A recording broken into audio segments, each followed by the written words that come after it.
Hello friends, हमारी आज की कहानी है अजी वहाँ कहाँ बहू बेटे की ज़िंदगी में दखल देने चलेंगे।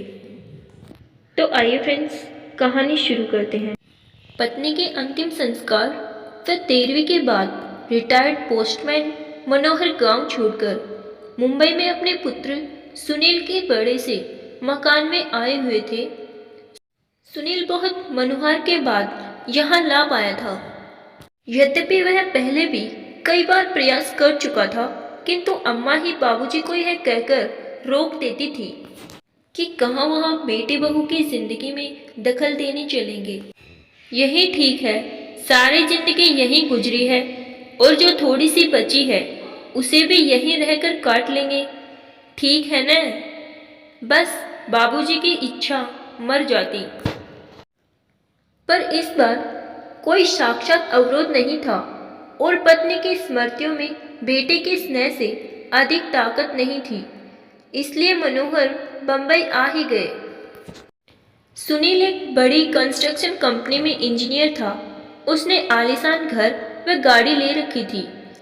घर में घुसते ही मनोहर ठिठक कर रुक गए। गुदगुदी मैट पर पैर रखे ही नहीं जा रहे थे उनके। दरवाजे पर उन्हें रुका देखकर सुनील बोला, आइए बाबूजी, अंदर आइए।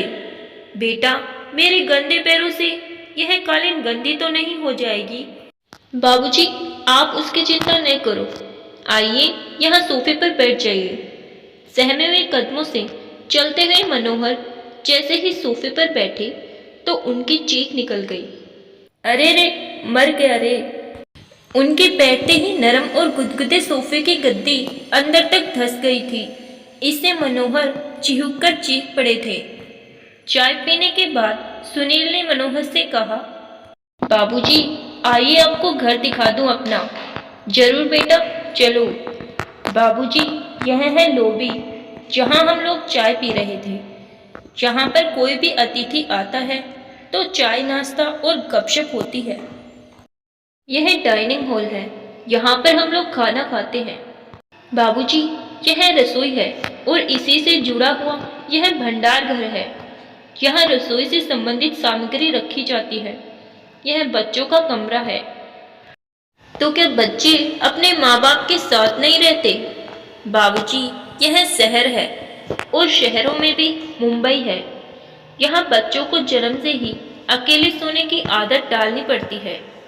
माँ तो बस समय समय पर उसे दूध पिला देती है और उनके शेष कार्य आया आकर कर जाती है।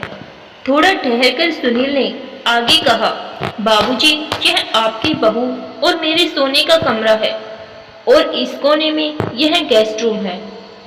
कोई अतिथि आ जाए तो यहीं ठहरता है। यह छोटा सा कमरा पालतू जानवरों के लिए है। कभी कोई कुत्ता आदि पाला गया तो उसके लिए व्यवस्था कर रखी है।